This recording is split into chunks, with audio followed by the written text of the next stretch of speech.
ladies and gentlemen, whatever time you're tuning the program in, we are starting a second time. We have it right now in terms of all of the cues being submitted on time. We have some glitches in our system, so we're going to have to re-cue some things here with the sound system, but I think we have it all fixed at this point.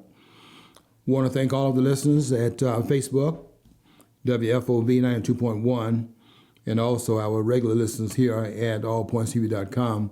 And want to thank you for tuning in at the regular time. We come together at 2 o'clock in the afternoon on Mondays, and we are with you for the next hour. I want to say also, while I'm thinking about it, that on Facebook for the next 4 weeks, we won't be taping on Facebook. We will go ahead with the programs that we're going to put in the can, so to speak, on WFOV and allpointstv.com. We will have those programs airing at the regular time as we make some programs up so that when we're out, I'm going to be out of the country. So while I'm gone, we'll have those programs that we're going to make ahead of time to cover that. But we can't do it on Facebook because Facebook is always a live feed. So with that in mind, Facebook, we will see you in 4 weeks, which will be the second Monday in September. So keep that in mind. We won't be here for next week and 3 weeks thereafter. But on the second Monday in the next month, we will be back for another live edition of the program. I want to always commend our audience because we can't do this program without your being here. We do it because we know that the audience is looking for something different, and we try to bring something different, as we will do today in this broadcast, because I want to go with some things that are happening, that have happened, and the way it's being reported right now in the news. I want to talk in particular at the beginning of the program about the shooting incidents that occurred in New Zealand, and the one that was somewhat inspired by it, and that was the incident that occurred in El Paso, Texas, where both of these persons that were involved in those incidents there, the one in New Zealand, the one in El Paso, Texas, would have left manifestos. And I read both of them, by the way. I read the one that is 4 pages long, the one that's left by the one that did the shooting in Texas, and the longer one, which was written by Brenton, Tarrant, or Tarrant, Tarrant. And he left a 74-page manifesto that explains very clearly what his shooting was about, as far as his incident he was involved in is concerned.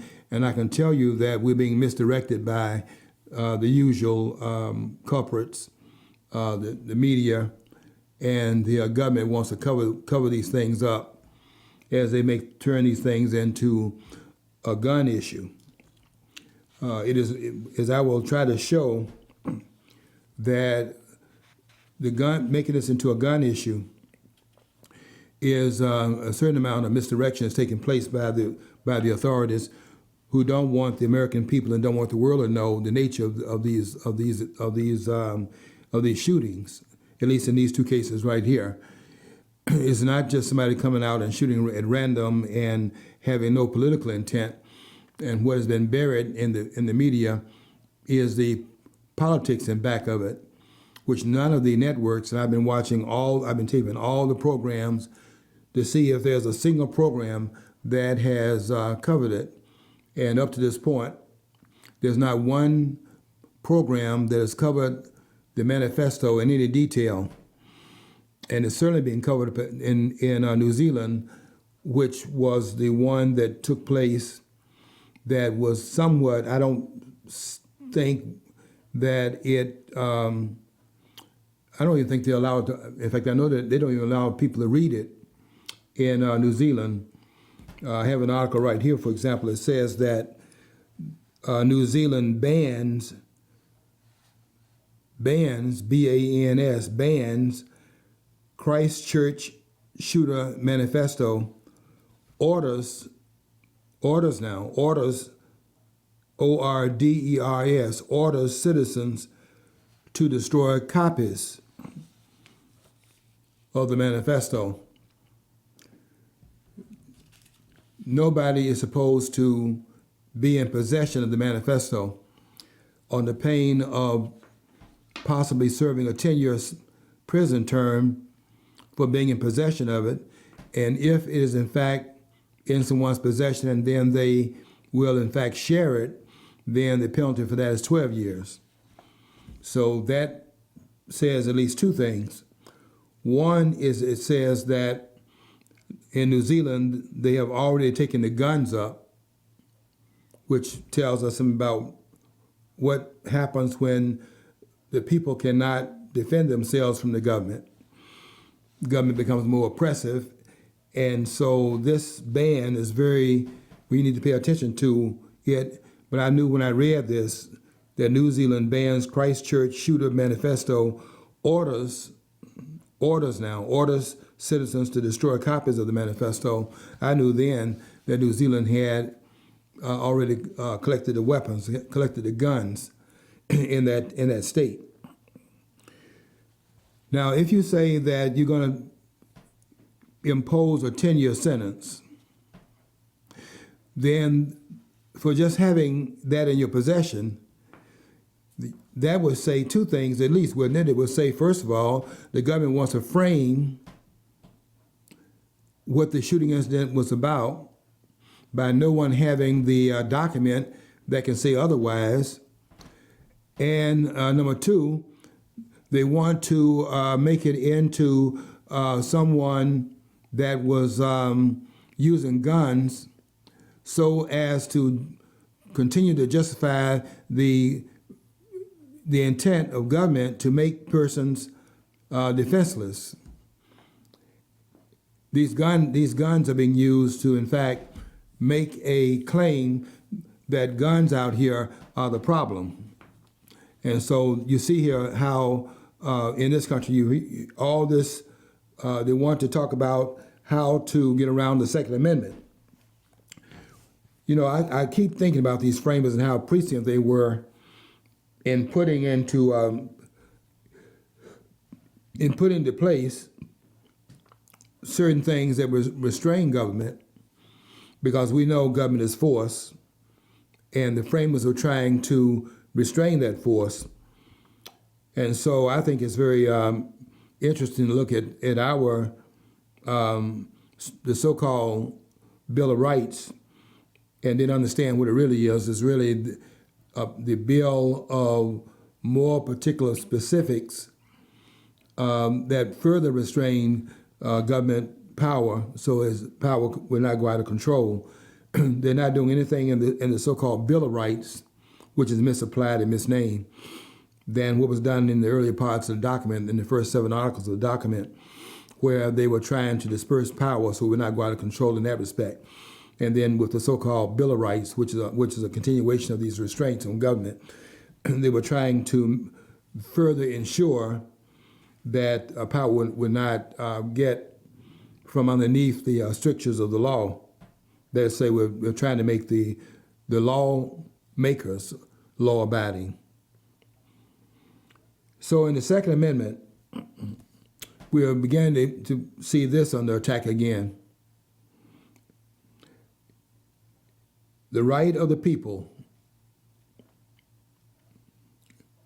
reading the second clause in the Second Amendment, the right of the people to keep and bear arms shall not be infringed. It doesn't say the right of the people to keep and bear arms should not, which would be a lesser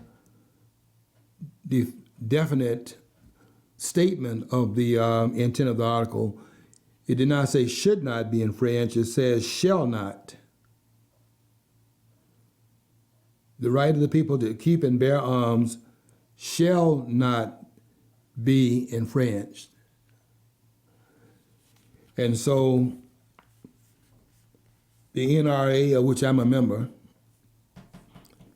I joined it for the first time this year because I saw that it was that the NRA, Dana Loach is right in saying in her commercial, and some of the others that are making commercials are saying that we are freedom's safest place. And all they're saying there is that it is our right to bear arms and therefore our right to defend ourselves if government gets from underneath the parchment and begins to oppress its people. Then we have some way of defending ourselves from that encroachment upon our rights. And the rights are specifically, the government's restraints are specifically listed in the first 10 amendments of the Constitution. This is not a Bill of Rights. This is a further attempt to restrain government going out of power. And even to call it the Bill of Rights is a way of hiding what really is the intent of the framers. The framers were very scared of, really what they were scared of is the government we have today. They tried their best to ward off where we are in this country in 2019, and we've arrived there now. And in New Zealand, where the 74-page manifesto was in fact written by this person that went off, Brenton Tarrant. It's interesting to read that manifesto that he left because there was a specific reason why that incident occurred at two different mosques, and also why the person in El Paso, Texas, did what he did, targeting specific populations. And I'm going to read some of the words of the manifesto of the one in Texas because I have read the one, by the way. I had to dig for it, but I have read the one that was left by the person in New Zealand. By the way, the person in New Zealand, the person that did the shooting in New Zealand, it was originally from Australia. It is really interesting to read it from the top to the last word in it because it is written very coherently and very clearly. This is not a madman. And I asked I shared it with one of my friends, and I asked him to give me his feedback on it. He said that after reading it, he called me back and said, the press is lying.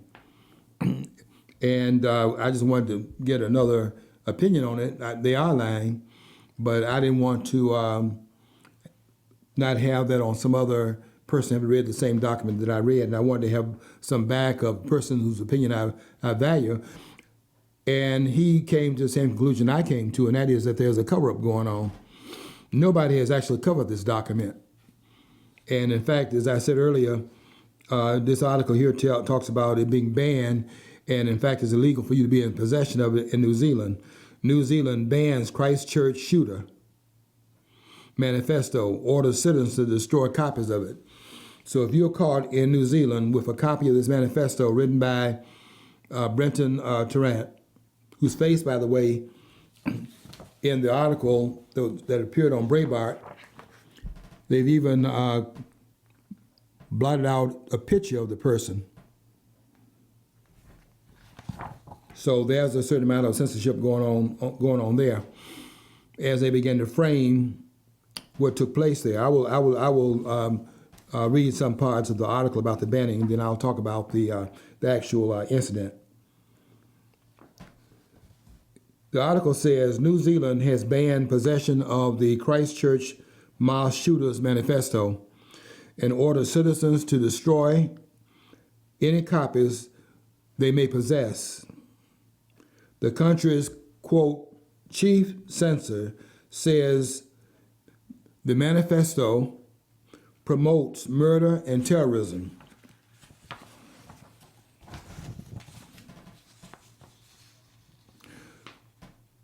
According to Business Insider, New Zealand's Office of Film and Literature classification, made the decision to ban the document written by Brenton Tarrant, who killed 50 people at 2 mosques in Christchurch, New Zealand, and, quote, told people in possession of the publication to destroy their copies and remove hyperlinks to them online.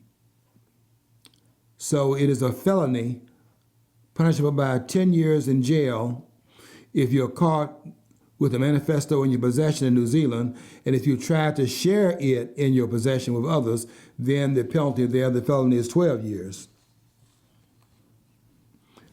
Somebody's panicking, right?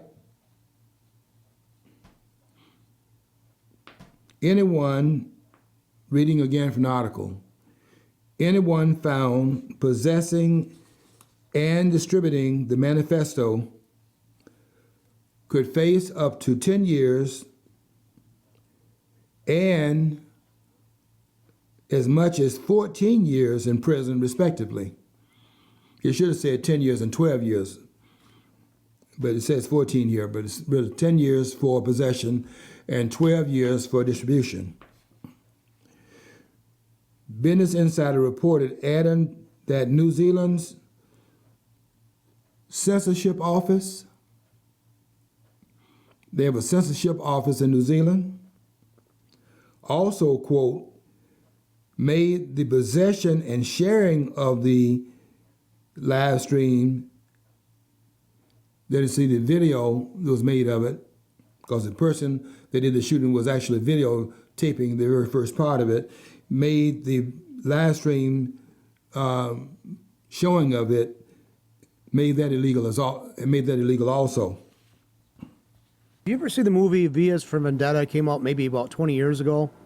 No, I didn't see it. It's set in England, and it was originally it was a comic, a comic book, but it was also what they call the animated, not animated, what they call the books that they actually create out of cartoons or in comic strips. And in that movie, they actually had offices where they prohibited people, like, you couldn't possess a Quran, you couldn't do this, you couldn't do, I mean, all these things was like prohibited, and it was basically kind of a mixture of 1984, from George Orwell, and some other stuff, because they were like, but anyway, the thing is, the guy who wrote it was more left-leaning, and seems to be the left in this world now is the one that wants to silence and to filter everything for everybody else. Mm-hmm. But if you just get a chance to see V for Vendetta, it's out there on DVD. I'm sure you can see it or live stream. How do you spell that, John? So V is for Vendetta. Vendetta. Okay, V is for Vendetta. Yeah. Okay. It's like if you get a chance, watch that, because that's exactly what's going on right here. Mm-hmm. Yeah. If they censor the possession of the document, then the government is saying that they want to, in fact, read it in your name and then tell you what's in it based upon their having read it for you. They're going to tell you what's in the document rather than allowing you to read it for yourself and then draw your own conclusion. So it's like government think. Reading again from the article, it says, in a statement, New Zealand's chief censor, David Shanks, claimed the manifesto promotes murder and terrorism. Quote, we have dealt with terrorist promotional materials before, which was deliberately designed to inspire, encourage, and instruct other like-minded individuals to carry out further attacks, Shanks explained. For example, we have found a number of ISIS publications to be objectionable in previous decisions. This publication falls in the same category.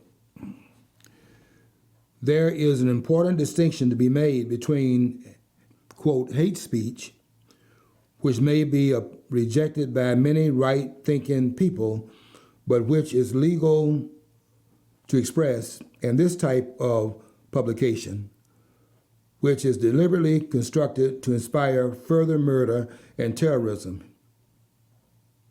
He continued. Now, the New Zealand Free Speech Coalition spokesman Stephen Franks made this statement: "This is completely improper use of the censorship powers." Franks declared, "Most New Zealanders will have no interest in reading the rants of an evil person, but there is a major debate going on right now on the cause of extremism.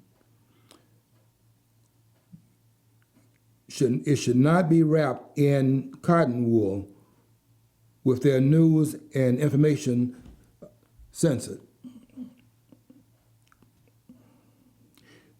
Continuing to read the objection to the censorship further, it says, "New Zealanders need to be able to understand the nature of evil and how it expresses itself. Our society has surmounted many more terrible threats than this by allowing each citizen to engage, hear, read, and reject evil for themselves." In other words, this is not the protocol that's been used in the past. People have been able to have access to whatever was being expressed and then make up their own mind. But in this case right here, another protocol has been put in place. And the question immediately raised is, why is this protocol different? It is completely alien to our history and our strength of a self-ruling citizenry to be told that only those in power may know and tell us what they want us to think an evil person has written. And it goes on to express a continuation of the objection to this kind of censorship, where the government reads it on behalf of the citizens, and then the government is telling them what the document actually says. Now, I have read the document. It was a shorter version of a longer document that had been written prior to the attack, but the shooter said that he was not satisfied with the earlier writing of it, which was 200 pages long according to his report, and he said that he removed that from the computer and he drew up another document 2 weeks before the incident went off. So 2 weeks prior to the shooting at Christchurch, New Zealand, he had composed another manifesto, not the one he originally intended, but one that he wrote to, I guess it wasn't with the same degree of coherence as he wanted. So he changed some of it and cut it down some. So the one that he actually published was 74 pages. The first one was 200 pages, and that report, the one that is being censored in New Zealand, is not a call for, well, it's not a call for more violence. It's a call for people to wake up, which then may cause more violence if people are in fact woke to what was the intent of that shooting incident. And the person that did likewise in Texas, also the reason why that incident occurred. Let me read what this person said. The one in Texas. This is what he wrote. His manifesto starts out saying, "In general, I support the Christchurch shooter and his manifesto. This attack is a response to the Hispanic invasion of Texas.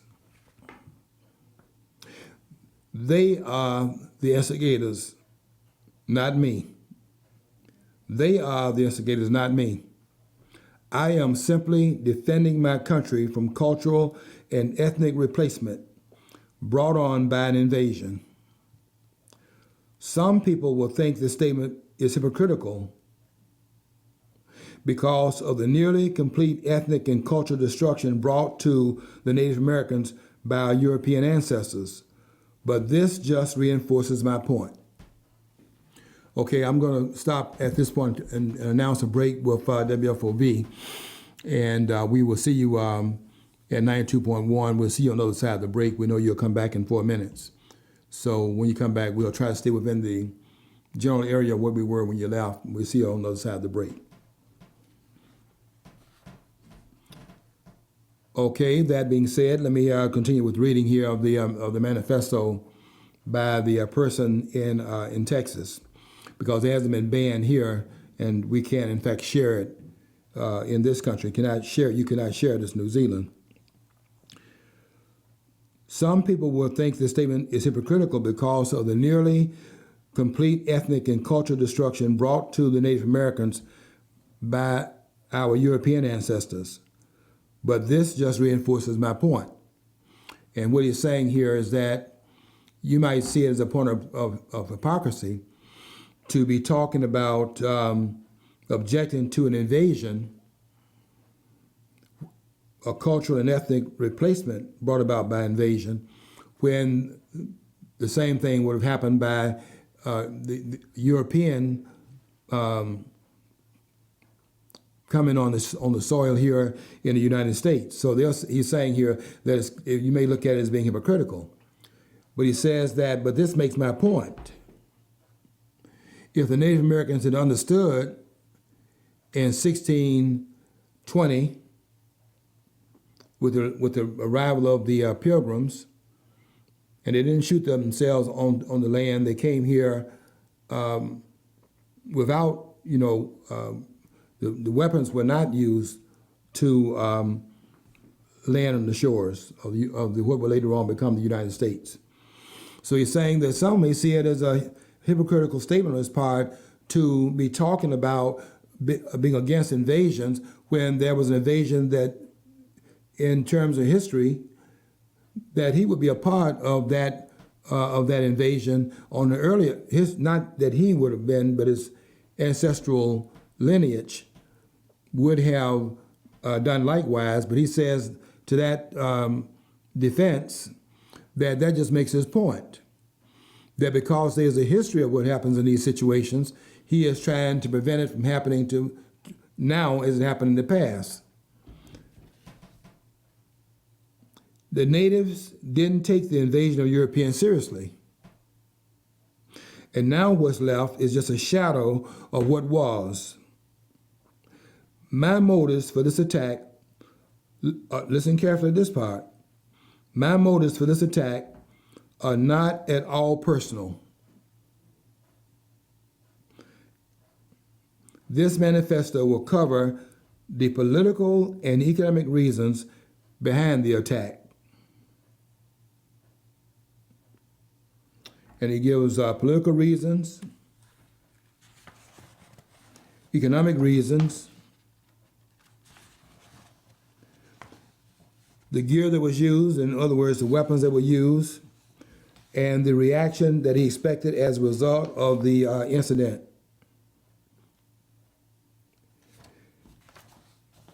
And on the final page of this document, that's 4 pages long, personal reasons and thoughts. And this manifesto reads like a person that has resorted to arms because he sees that the laws of the country are not being enforced, and there is an invasion that's taking place in the country being allowed by those who are the policymakers, and they're not enforcing laws they pass in the books, and therefore this invasion, this replacement that's taking place is being encouraged by the government officials. So when you understand that, then the targeting makes sense. Okay, want to welcome WFOV back from their break, and I want to thank you for coming back we're not very far away. As I said, we will not be very far away from where we were when you took your break. They're trying to make this into a gun issue, and they're also trying to make it into a racism issue. I need to make a statement about that aspect, the racism aspect, because the press is very smart in terms of how they try to conflate two issues if they're one and the same. These two people, these two shooters, are white nationalists, but they're not white supremacists.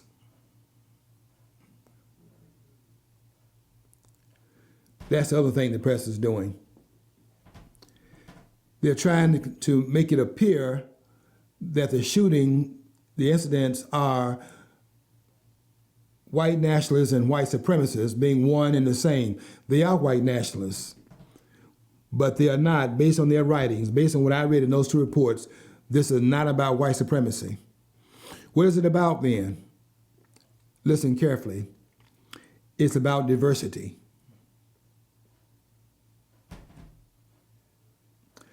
That's what it's about. And the inspiration of what they did is not Donald Trump, and the press knows it.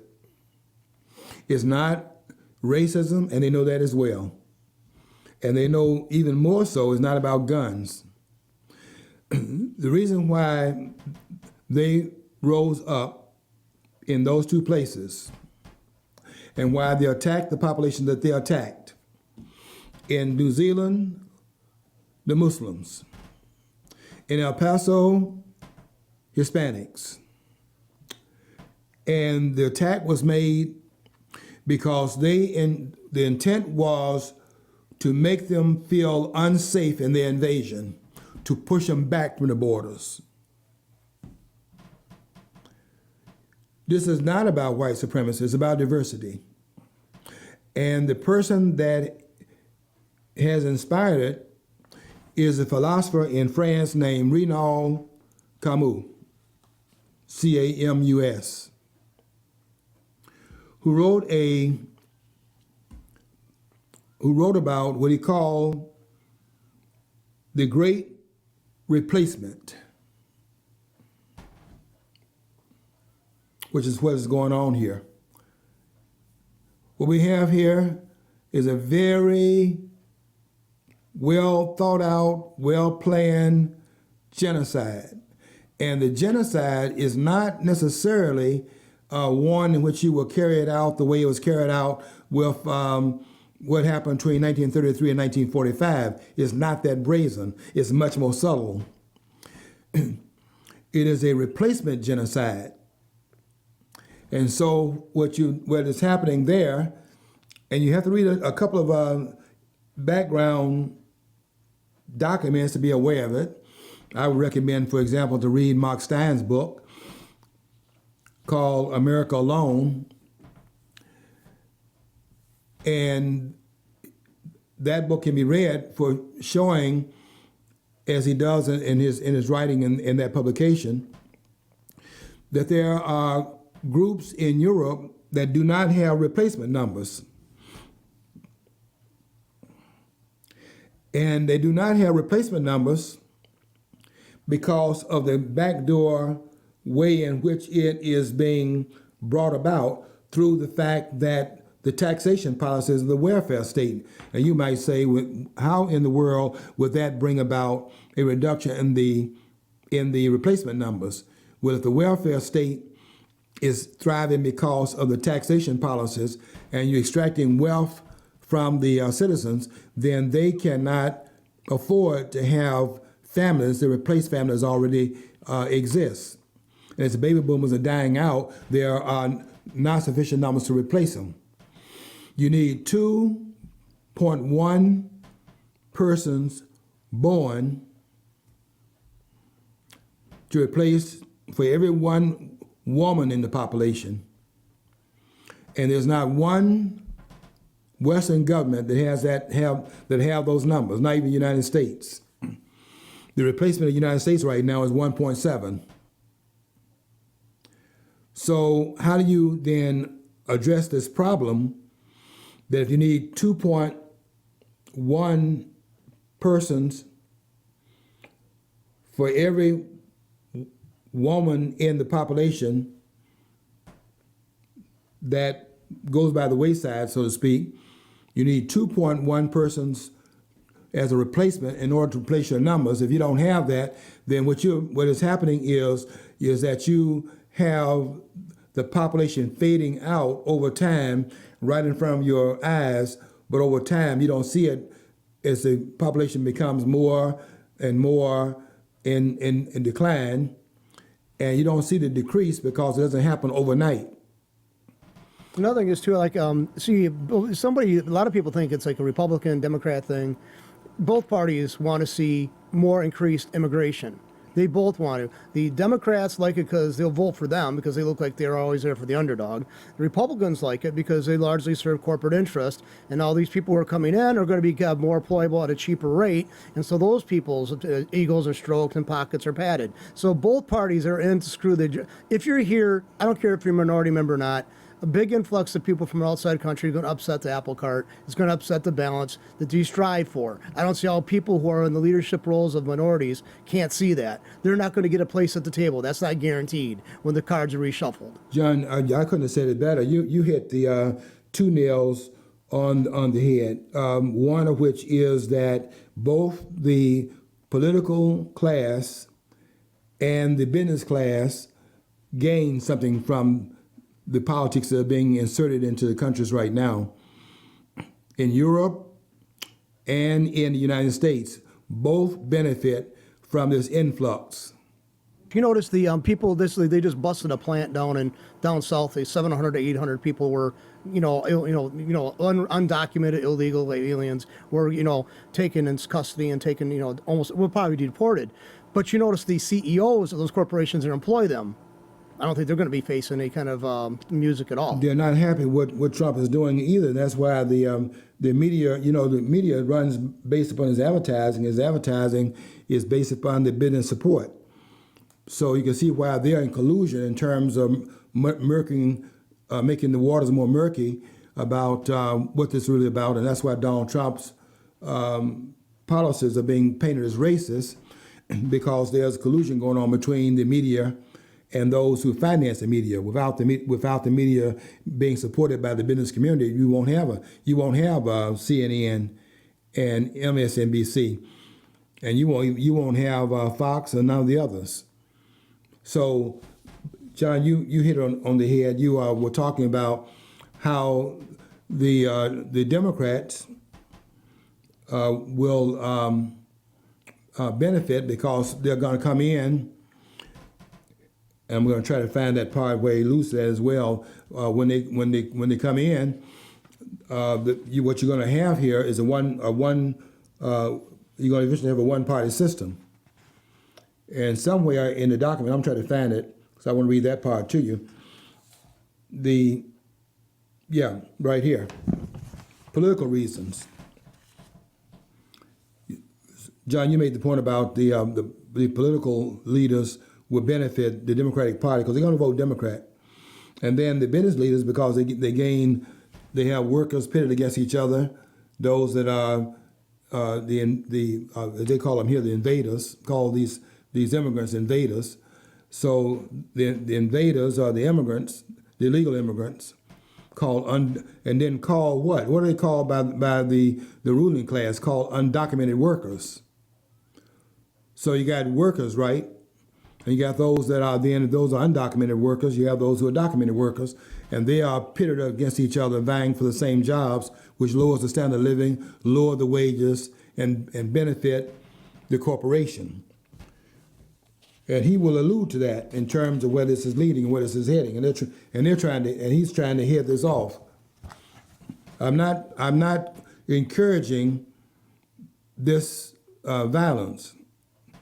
What I'm saying is we need to understand why that occurred. Because they placed it on guns, and they placed it upon this guy being some kind of psycho. You can't write this kind of a manifesto with this clarity and be some psychopath. This writing is not the writing of a psychopath. Let me read. I want to read where it gets to the fallout of this, what he's trying to accomplish. Let's see here. Let me read part. Now, here's what he's trying to accomplish. Statistically, millions of migrants have returned to their home countries to reunite with the family they lost contact with when they moved to America. They come here as economic immigrants, not for asylum reasons. He's saying that they're returning home. He says this is an encouraging sign that the Hispanic population is willing to return to their home countries if given the right incentive. And his part in that is to make it unsafe for them to stay here. That's what he was trying to do. That's why the Hispanics were in fact targeted in Texas, so as to not allow them to be comfortable in their invasion.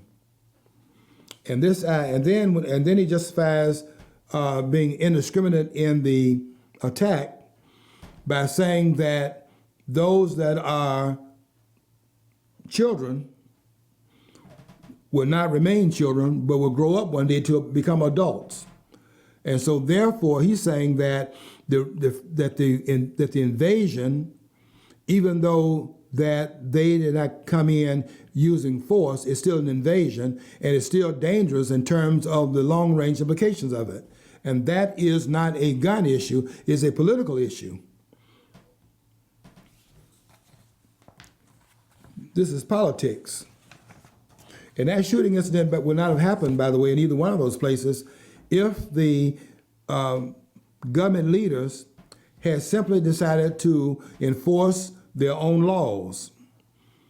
Now, you haven't heard anything about that in terms of this violence and these two incidents, the one in New Zealand and the one in Texas. You can say what you want to about the one in Dayton. That's a different situation. No, this person did not write anything, and he did not have a political intent. This guy got mad at some folks and went out and got some guns and came back to the club and began to shoot indiscriminately at folks. I'm not talking about that. I'm talking about the political intent behind these two shootings in New Zealand and in Texas. This person is trying to make a political statement here. He says that the physical separation. Let me read a little bit above that because I want to give context to it.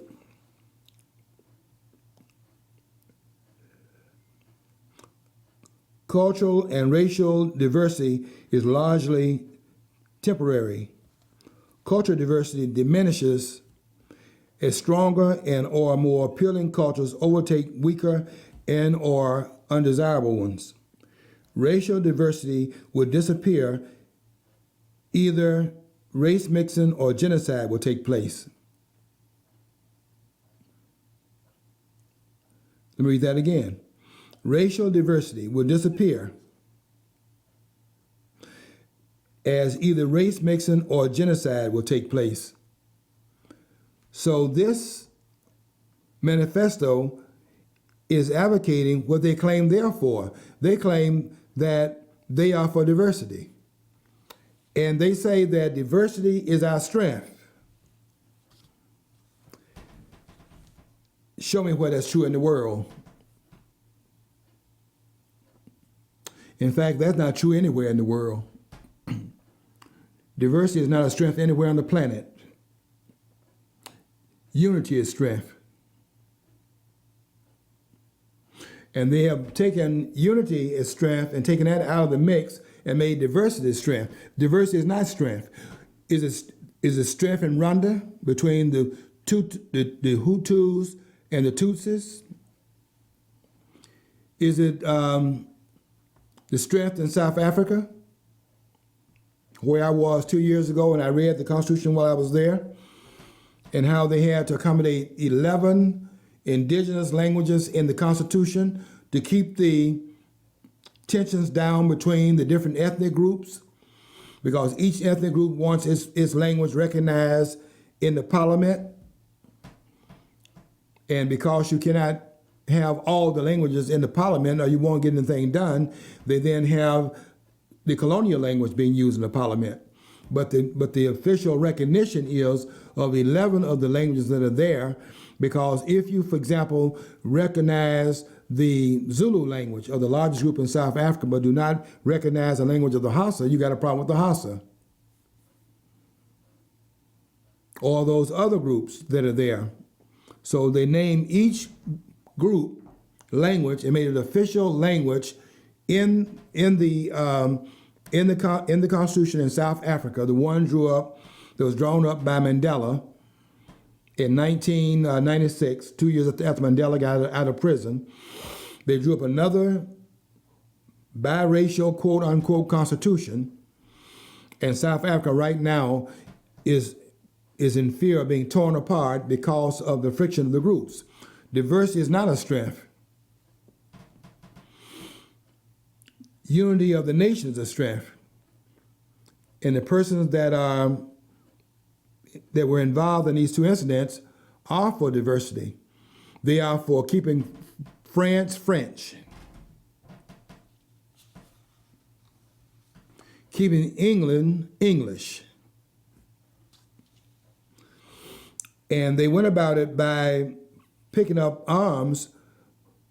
I'm not saying that's the way to do it. I'm not at all, I will make this very clear, I am not at all advocating violence.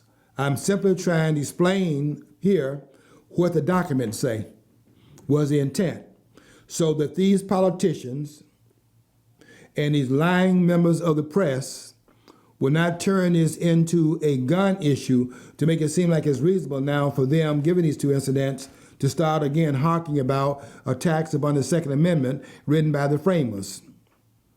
It is very clear here. It does not give you any wiggle room. The right of the people to keep and bear arms shall not be infringed. And so these background checks, that's an infringement. It's not about the guns. It's about the fact that the political leaders did not enforce the immigration laws of the country for reasons that John pointed out. There are benefits to be obtained from it. First of all, a more pliant group coming in, and then workers coming in. And this is about replacement. And Camus wrote about that in one of his philosophical pieces called The Great Replacement. And they've looked at the replacement that has occurred in this country, where the Native Americans allowed for what really was, it didn't look like an invasion, but they came here without an invitation. The Native Americans didn't give a passport or a visa to anyone. Those settlers that settled on the land, they were not given there were no visas that were sent out to the pilgrims that arrived at Plymouth Rock. There were no visas in that situation. They came here as immigrants, but uninvited immigrants.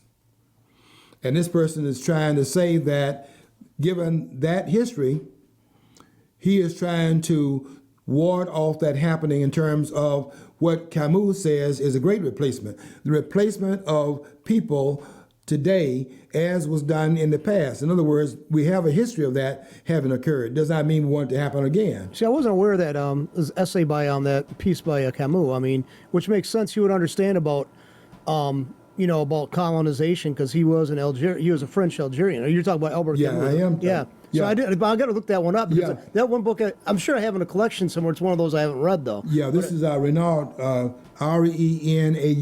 Okay. Renard Camus. Oh, Renard Camus. Okay. Yeah, I can say a few things about him, but I won't on the air. Okay. But look him up. Yeah, and look up his piece called The Great Replacement. I thought you meant Albert Camus. I'm aware of his works, too. Yeah, so that's no, why this is another philosopher and writer I don't want to go a lot into his background in that, but because it would be off the subject just a little bit.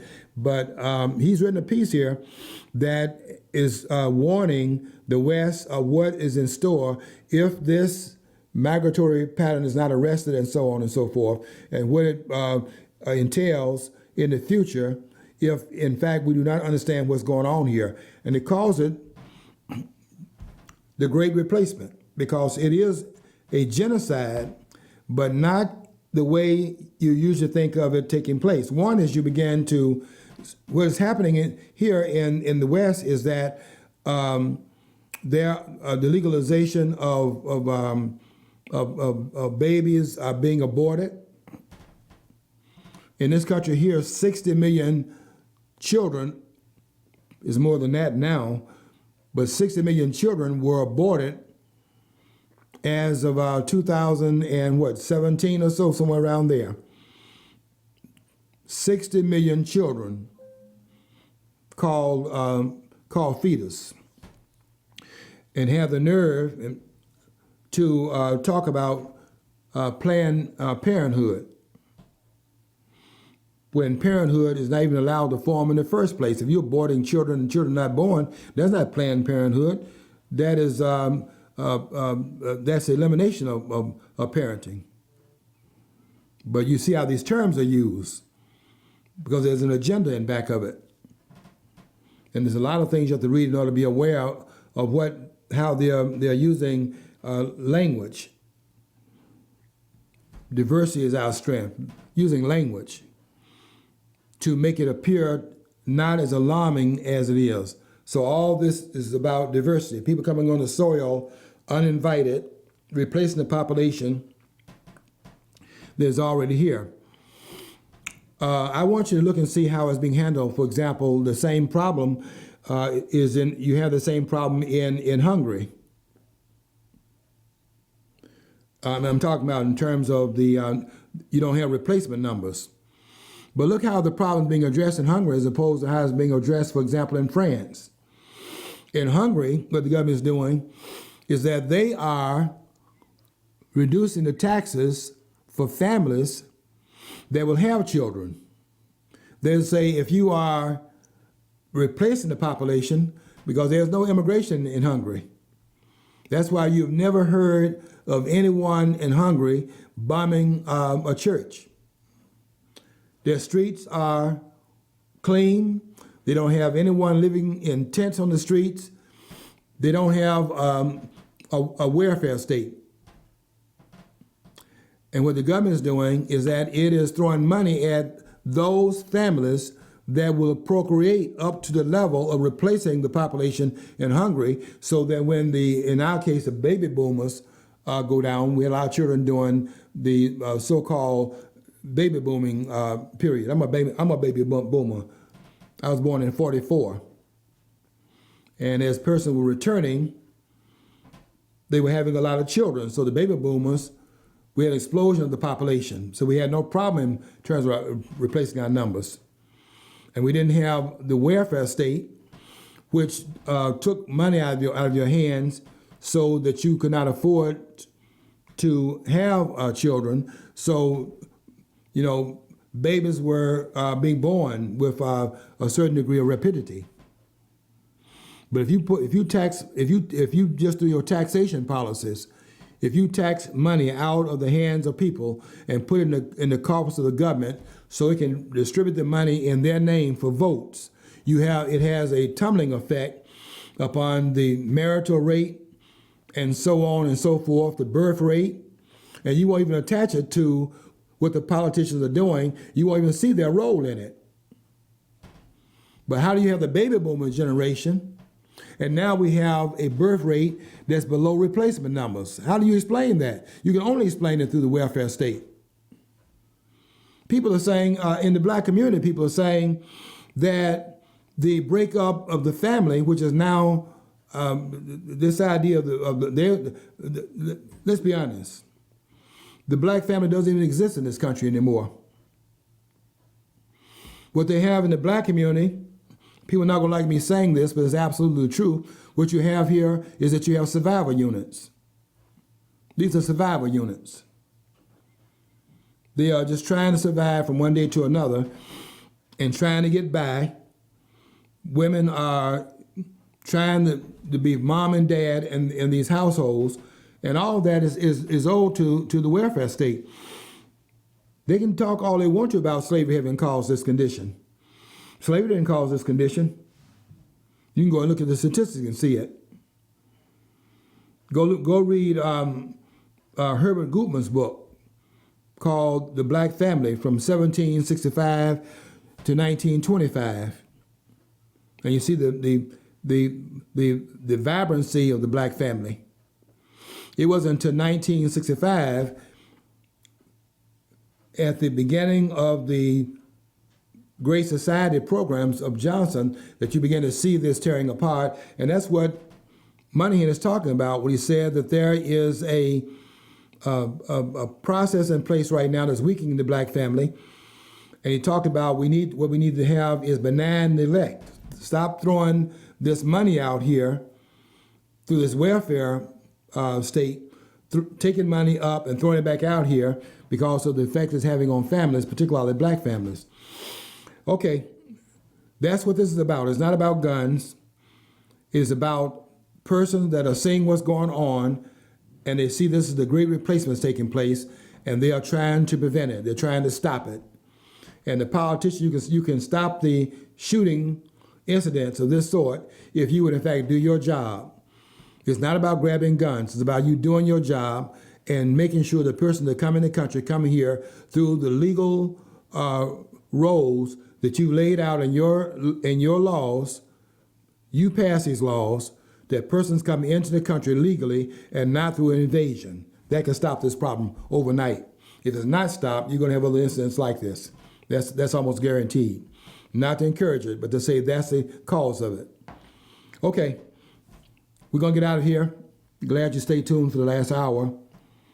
Don't forget to follow your dream, because if you don't follow your dream, you'll never know what's on the other side of the rainbow.